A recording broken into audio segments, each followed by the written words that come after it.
오늘 우리에게 주시는 말씀은 사도행전 13장 1절부터 3절까지 말씀입니다. 제가 가진 성경 신약성경 209페이지 사도행전 13장 1절부터 3절까지 말씀을 제가 봉독해 드리겠습니다. 안디옥 교회에 선지자들과 교사들이 있으니 곧 바나바와 니게르라 하는 시몬과 구레네 사람 루기오와 분봉왕 헤롯의 젖동생 마나인과 및 사울이라. 주를 섬겨 금식할 때 성령이 이르시되 내가 불러 시키는 일을 위하여 바나바와 사울을 따로 세우라 하시니 이에 금식하며 기도하고 두 사람에게 안수하여 보내니라. 아멘. 지난주 사도 바울의 회심 사건에 이어서 오늘 우리가 살펴볼 내용은 바울의 1차 전도 여행이 되는데요. 잠시 먼저 지도로 보시면서 설명드리겠습니다. 여러분 지금 화면에 보시는 그 지도는 거기에 표기된 지명과 화살표는 다 바울의 1차 전도 여행의 루트로서 수리아의 안디옥 교회로부터 바나바와 함께 파송을 받은 바울은 또 바나바의 조카인 마가를 수행원으로 데리고 실루기아에서 배를 탑니다. 그리고 이후에 전도팀은 바나바의 고향인 구브루 소모로 향하게 되는데요. 처음에 그 구브루 섬의 동쪽에 위치한 살라미에 도착해서는 유대인의 회당을 다니며 그들이 복음을 전합니다. 그리고 이때까지만 해도 바나바가 전도팀의 리더로 역할을 수행했지만 이제 구브로 섬의 서쪽에 위치한 바보에 가서 로마 총독에게 바울이 복음을 전한 뒤로부터는 전도팀의 리더가 바울로 바뀌게 되고요. 동시에 바울은 이방인들에게 더 친근하게 다가가고자 히브리식 이름인 사울을 버리고 그리스식 이름인 바울을 공식적으로 사용하게 됩니다. 이후에 이 전도팀은 구브로에서 배를 타고 지중해를 건너 밤빌리아의 버가에 도착하게 되는데 여기서 그동안 짐을 들어주고 밥을 해주고 잠자리를 마련해 주는 등 수행원의 역할을 해주었던 마가가 갑자기 대열을 이탈하여 예루살렘으로 돌아가 버립니다. 이런 마가의 이탈에 대해 성경은 자세한 설명을 따로 하지 않고 있기 때문에 학자들은 여러 가지 이유들로 이제 추측을 하는데요. 예를 들어서 여행의 경험이 부족했던 마가가 고향의 그 예루살렘에 대한 향수병이 갑자기 심해져서 그랬다고 이야기하는 한편에 또는 전도팀의 리더였던 그 삼촌인 바나바가 바울로 이 리더가 바뀌게 된 것에 대하여 마가가 불만을 이제 표출해서 그 하나의 표현으로 이제 예루살렘으로 돌아가 버렸다. 또는 마지막으로 밤빌리아의 버가에서 이제 비시디아 안디옥으로 가기 위해서는 그 사이에 위치한 타우루스 산맥을 넘어야 했는데요. 그 타우루스 산맥은 평균 높이가 2000m에 달하는 매우 험준한 산맥이었습니다. 따라서 많은 강도와 맹수의 위험이 가득했고 종종 여행객들이 다치거나 죽거나 하는 사건들이 그 타우루스 산맥 속에서는 일어나곤 했습니다. 마가는 이런 험산 줄령의 타우루스 산맥을 넘는 두려움을 이기지 못하고 예루살렘으로 돌아갔을 것이다 등등 지금 제가 말씀드린 여러 가지 이유들을 학자들은 마가의 이탈의 이유로 설명을 하고 있습니다. 그러나 앞서 제가 말씀드렸듯이 마가가 무슨 이유로 인하여 그 전도팀을 이탈했는지에 대한 정확한 이유는 사실 알 수가 없습니다. 다만 분명한 사실은 뭐냐면 이 사건이 훗날 2차 전도여행을 준비하는 과정에서 바울과 바나바를 갈라서게 한 결정적인 원인이 되었다는 거고요. 뿐만 아니라 그동안 편의를 봐주던 마가의 부재로 인하여 바울과 바나바에게 여행의 고단함이 더 지워지게 됐다는 사실입니다. 그럼에도 바울과 바나바는 포기하지 않고 하나님의 보호와 인도하심 속에서 타우루스 산맥을 넘어 비시디아 안디옥과 이고니온에 가서 복음을 전할 수 있었습니다. 그리고 두 곳에서 모두 회당을 중심으로 한 전도 사역은 매우 성공적이었고요. 많은 사람들이 기다렸다는 듯이 바울이 전하는 복음을 들으며 예수님을 믿게 되었습니다. 그러나 바울이 전하는 복음의 인기가 높아지면 높아질수록 바울을 향한 유대인들의 시기와 미움도 같이 커져만 갔고요. 결국 비시디아 안디옥과 또 이고니온에서 유대인들이 바울과 바나바를 도시에서 쫓아내기에 이르게 됩니다. 이에 바울과 바나바는 비시디아 안디옥과 이고니온을 거쳐 루스라로 건너와서 이제 복음을 전하게 되는데요. 유대인들은 바울을 너무나도 미워한 나머지 이 루스라까지 쫓아와서 기어코 바울에게 돌을 던져 죽이고자 했습니다. 하나님의 은혜 덕분에 겨우 목숨을 건진 바울은 이후에 더베로 내려가 복음을 전한 뒤에 다시 경로를 거꾸로 뒤집어 가서 루스라, 이고니온, 비시디의 안디옥에 들려 자기를 통해서 복음을 들은 성도들을 위로하고 또 하나님의 말씀으로 그들에게 힘을 북돋아 줍니다. 그러고 난 후에 다시 타우루스 산맥을 넘어 버가 옆에 있는 아탈리아 항구로 내려왔고요. 배를 타고 수리아의 안디옥으로 복귀하여 1차 전도여행을 모두 마치게 됩니다. 학자들마다 그 기간과 거리에 있어서 약간의 차이가 있습니다만 평균적으로 보면 바울의 1차 전도여행은 1년 4개월의 시간이 걸렸고 총 2200km의 정도를 여행한 것으로 학자들이 이야기하고 있습니다. 이후 2차, 3차로 횟수를 더할수록 전도 여행의 기간과 또 여행의 거리 또한 같이 늘어납니다만 우리가 오늘 성경에서 확인할 수 있듯이 하나님을 향한 바울의 믿음과 복음 전파에 대한 열정은 사실 1차 전도여행 때부터 이미 충분히 충만해져 있었습니다. 자, 이렇게 해서 1차 전도여행의 대략적인 설명을 잠시 드렸고요. 보통 우리가 이 바울의 전도여행을 이야기할 때는 지명이나 또는 사건들을 중심으로 해서 지리적이고 문화적인 설명을 함께 보아 그 뜻을 해석해 갑니다.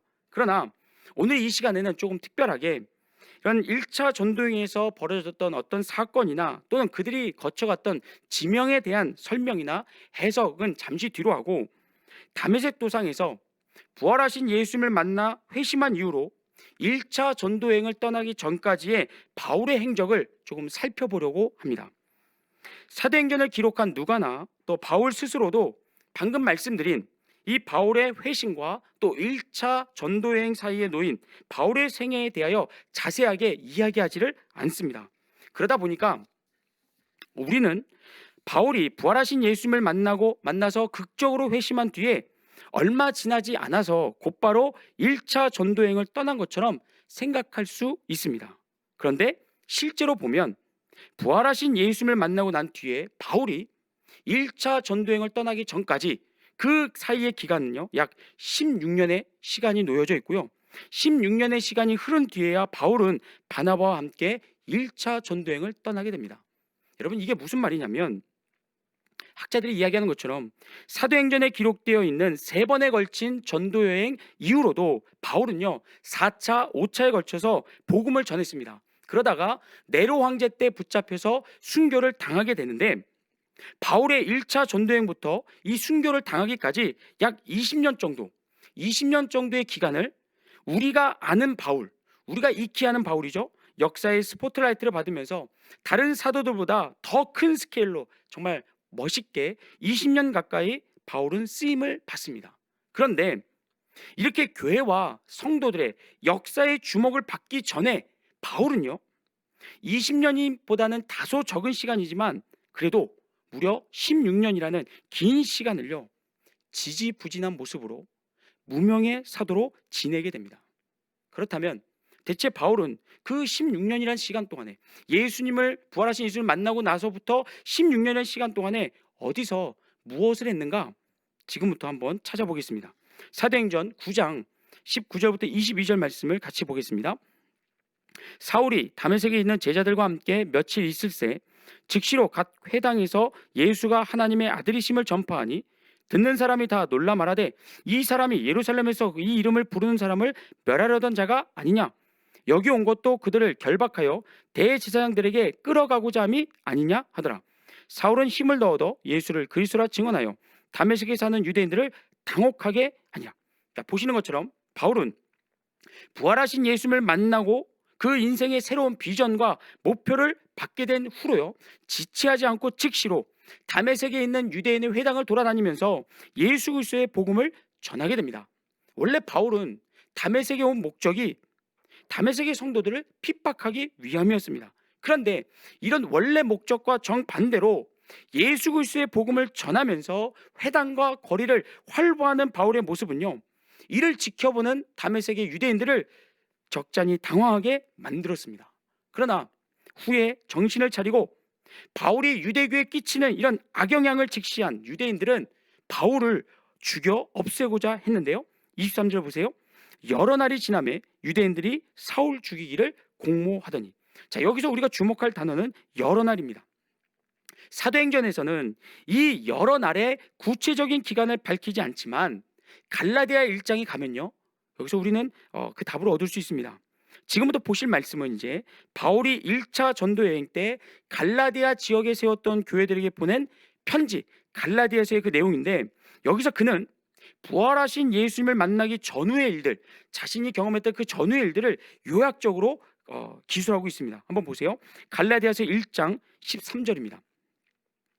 내가 이전에 유대교에 있을 때 행한 일을 너희가 들었거니와 하나님의 교회를 심히 박해하여 멸하고 내가 내 동족 중 여러 영갑자보다 유대교를 지나치게 믿어 내 조상의 전통에 대하여 더욱 열심히 있었으나, 여기까지는 지금 바울이 무엇을 얘기하는 겁니까? 부활하신 예수님을 만나기 전에 그가 했던 일을 이야기하는 겁니다. 이어서 15절을 가면요, 그러나 내 어머니의 태로부터 나를 택정하시고 그의 은혜로 나를 부르시니가 그의 아들을 이방에 전하기 위하여 그를 내 속에 나타내시기를 기뻐하셨을 때. 자, 지금 15절 이하로 말씀은 무엇을 의미하고 있습니까? 다메섹 도상에서 부활하신 예수님을 만난 사건을 지금 기술하고 있습니다. 그런데 이 다음 말씀을 더욱 주목해 보시기 바랍니다. 2차 저차에서 예수님을 만났습니다. 그리고 난 후에 내가 곧 혈육과 의논하지 아니하고 또 나보다 먼저 사도된 자들을 만나려고 예루살렘으로 가지 아니하고 아라비아로 갔다가 다시 다메섹으로 돌아가노라. 그 후 3년 만에 내가 게바를 방문하려고 예루살렘에 올라가서 그와 함께 15일을 머무는 동안. 여러분, 바울이 예수님을 만난 이후로 예루살렘에 가서 게바, 즉 베드로를 만나기 전까지 몇 년 동안 어디에서 머물렀다고 이야기합니까? 바울은 3년 동안 다메섹과 아라비아에 머물면서요, 그곳에서 복음을 전하게 됩니다. 즉 앞서 보았던 사도행전 9장 23절에서 이야기하는 여러 날이란 바울이 다메섹과 아라비아에서 3년을 거주하면서 복음을 전했던 그 기간을 이야기하고요, 그가 3년 후에 다메섹을 떠나 예루살렘으로 가게 되는 그 결정적인 사건이 이제 사도행전 9장 24절부터 25절에 나오게 됩니다. 그 내용을 요약해서 말씀드리면, 자신을 죽이려는 다메섹의 유대인들을 피하여 바울이 밤중에 광주리를 타고 다메섹 도성을 빠져나왔다, 그런 내용인데요. 고린도후서 11장으로 가면 바울은 그때의 사건을 조금 더 구체적으로 명시하고 있습니다. 고린도후서 11장 말씀입니다. 다메섹에서 아레다 왕의 고관이 나를 잡으려고 다메섹 성을 지켰으나 나는 광주리를 들창문으로 청벽을 내려가 그 손에서 벗어났노라. 지금 바울이 이야기하는 아레다 왕은 그 당시에 다메섹과 아라비아 지역을 두루 통치하던 나바테아 왕국의 아레다 4세 왕을 이야기합니다. 이 아레다 4세 왕이요, 자신의 왕국 안에서, 자기가 통치하는 그 지역 안에서 아주 급진적이고 열정적으로 복음을 전하여 유대인들과 갈등을 빚는 바울을 탐탁지 않게 여겼다는 거죠. 그렇게 3년이 지난 사이에 결국에는 이 아레다 왕이 다메섹의 유대인들과 힘을 합쳐서 무엇을 하려고 했습니까?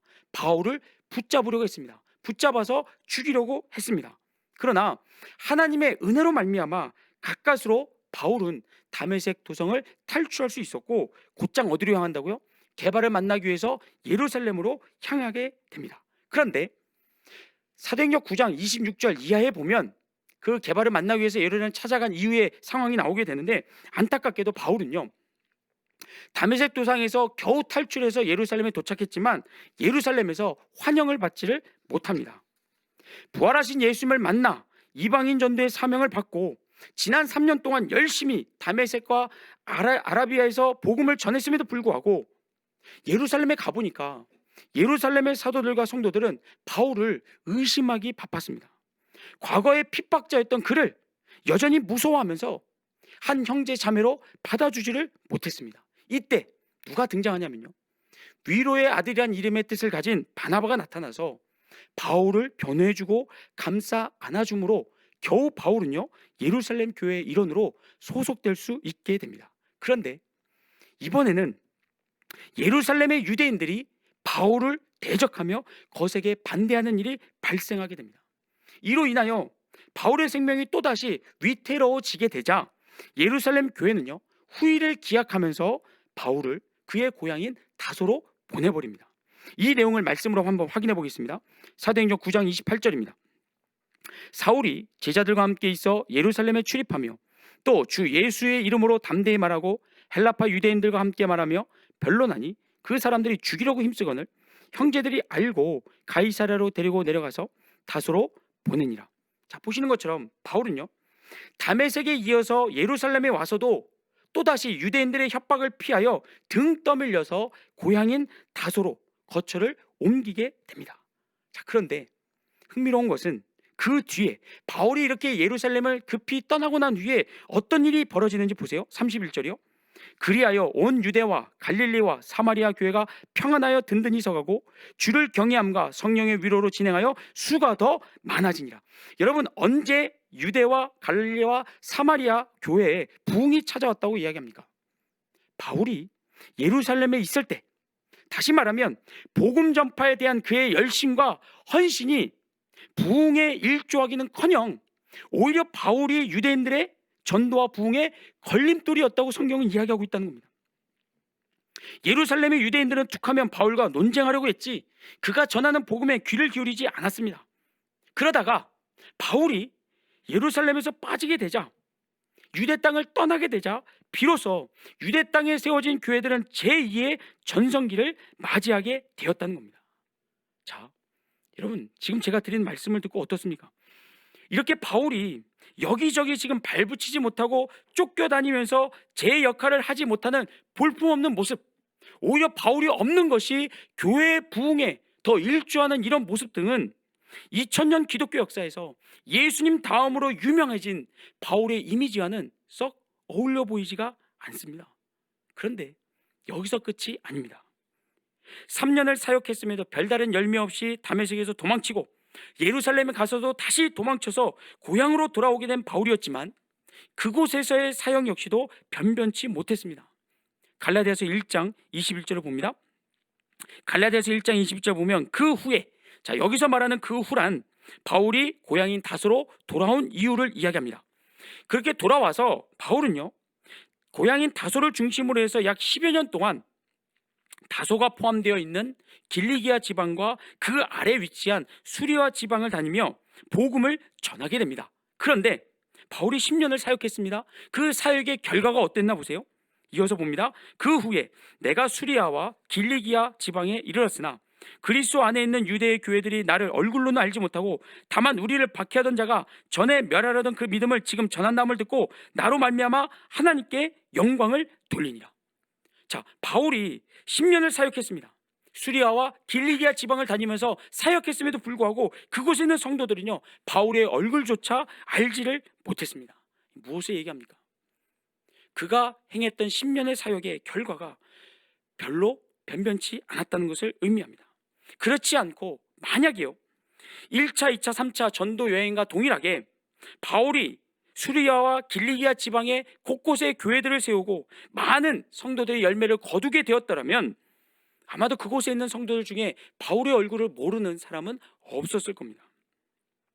그런데 어찌된 일인지 다메섹과 예루살렘에 이어 수리아와 길리기아 지방에서의 사역 역시도 바울은 계속해서 고전을 면치 못하게 됩니다. 그러다가 사도행전 10장에 오면 수리아의 안디옥 교회가 부흥된다는 소식이 예루살렘에 전해지고요, 예루살렘 교회에서 그 부흥 소식을 확인하기 위하여 바나바를 안디옥 교회 목회자로 파송하게 됩니다. 그렇게 바나바가 안디옥 교회 목회자로 와서, 담임자로 와서 교회가 더욱 부흥하게 되어서 바나바 혼자서는 감당할 수 없게 되자 비로소 다소에 있던 그 바울을 데려와서 1년 동안 그와 함께 안디옥에서 목회를 하게 됩니다. 그런데 여러분, 만약에요, 그 당시에 바울이 수리아와 길리기아 지방에 세운 교회들을 목회하느냐 바쁜 와중을 보내고 있었더라면 안디옥 교회로 오라는 바나바의 부름에 여러분 응답했겠습니까? 안 했겠습니까? 자기가 세운, 자기가 복음을 전하고 구원에 이르게 한 그 성도들과 교회들을 돌보느냐고 정신없이 바쁘게 바울이 사역하고 있었더라면 아마도 1년이나 안디옥에 가서 헌신할 여유가 그에게는 없었을 겁니다. 즉, 바울이 바나바의 제안을 기꺼이 받아들여서 1년을 풀타임으로 안디옥 교회에 가서 사역을 했다는 이야기는 무엇을 또 이야기하는 겁니까? 다시 한번 확인해 드리지만 수리아와 길리기아 지방에서 10년을 사역했지만 그 사역의 결과가 형편없었음을 이야기해 주고 있습니다. 자, 지금까지 제가 말씀드린 내용을 잠시 정리해 드리겠습니다. 성경은 바울의 회심과 또 1차 전도행 사이에 존재하고 있는 이 16년이라는 바울의 그 생애, 그의 활동을 자세하게 다루고 있지는 않습니다. 그러다 보니까 우리는 다메섹과 아라비아와 예루살렘, 수리아와 길리기아 지방에서 보낸 이 바울의 16년이라는 시간을 간과하기가 쉽고요, 적지 않은 분들이 부활하신 예수님을 만난 이후로 바울의 사역은 그냥 형통함이 계속되는 그런 사역이었다고 생각을 합니다.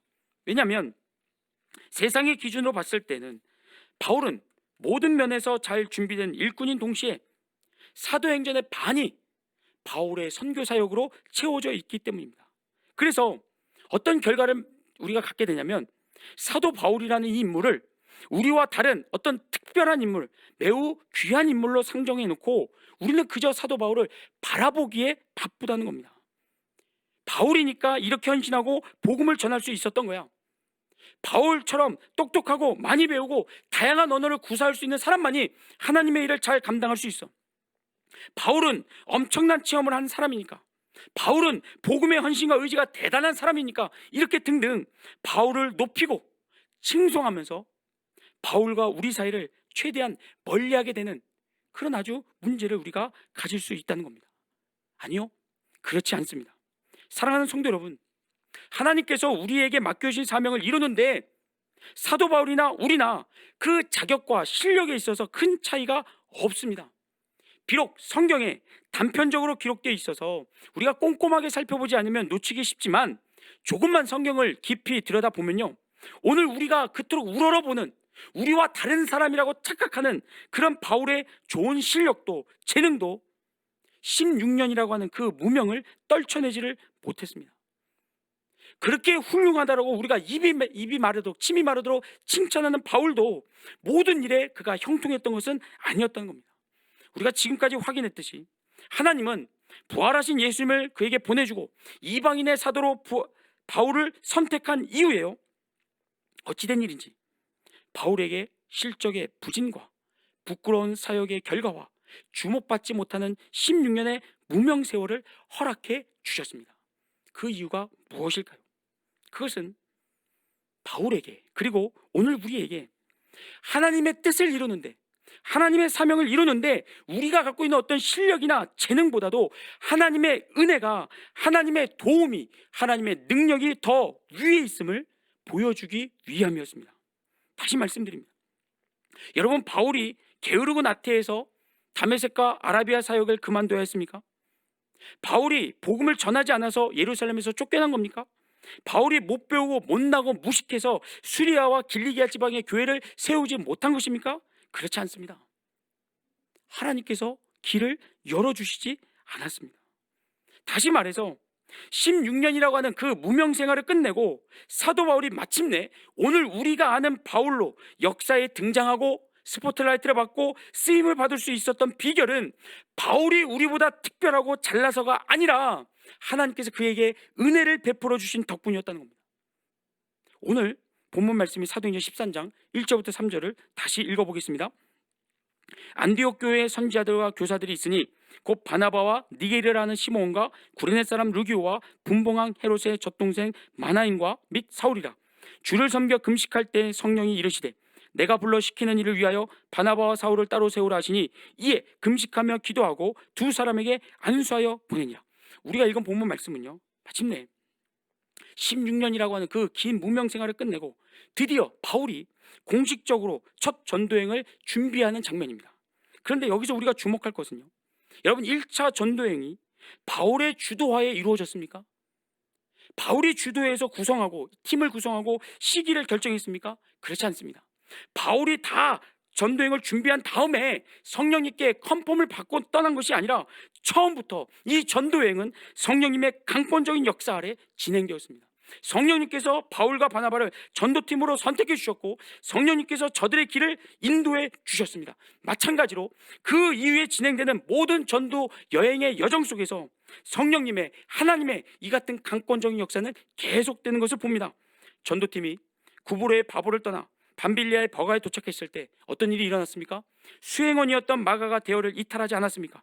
그런데도 바울과 바나바가 흔들리지 않고 그 앞에 놓여있는 험하고 높은 타우루스 산맥을 넘어 비시디의 안디옥으로 나아갈 수 있었던 비결은요, 바울의 강한 의지나 결단 이전에 하나님께서 하나님의 의로운 손과 강한 손으로 그를 붙잡아 주시고 그에게 힘을 북돋아 주셨기 때문입니다.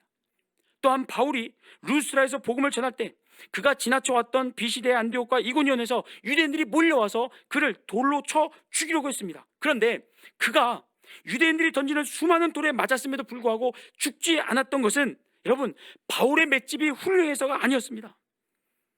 하나님께서 그의 생명을 붙잡아 주셨기 때문입니다. 이후로 바울이 수리아의 안디옥으로 돌아가는 과정에서도요, 루스라와 이고니온과 비시디의 안디옥을 돌아서 우회해서 가지 않고 그 도시들로 다시 바울은 들어갑니다. 거기에 가면 바울을 그토록 죽이고자 하는 그 유대인들 원수들이 우글거렸음에도 불구하고 바울은 그 도시들로 다시 당당하게 걸어 들어갔습니다. 그 비결은 바울의 담력과 배짱이 남달라서가 아니라 하나님께서 지금까지 그에게 체험을 통하여, 경험을 통하여 하나님에 대한 큰 믿음을, 신뢰를 바울에게 불어넣어 주었기 때문이었습니다. 그렇기 때문에 바울이요, 비시디 안디옥과 이고니온에 들어가서 자기처럼 언제든지 이제 유대인들의 타겟이 될 수 있는, 유대인들의 핍박을 받을 수밖에 없는 그런 성도들에게 이렇게 권면을 합니다. 보세요. 사도행전 14장 22절 23절입니다. 제자들의 마음을 굳게 하여 이 믿음에 머물러 있으라 권하고, 또 우리가 하나님의 나라에 들어가려면 많은 환난을 겪어야 할 것이라고 각 교회에서 장로들을 택하여 금식 기도하며 그들이 믿는 주께 그들을 의탁하고. 여러분, 바울이 어떤 말로 성도들의 마음을 굳게 다져줍니까? 어떻게 하면 핍박을 피할 수 있는가? 어떻게 하면 유대인들을 눈속일 수 있는가? 어떻게 하면 그리스도인의 신분을 들키지 않고 몰래 신앙생활할 수 있는가? 그런 얘기를 하지 않고요, 뭐라고 얘기합니까? 이 믿음에 머물러 있으라. 우리를 환난에서 보호하시는 하나님의 살아계심과 선하심과 능력을 의지하고 신뢰하는 이 믿음에, 하나님을 향한 절대적인 믿음에 머물러 있으라.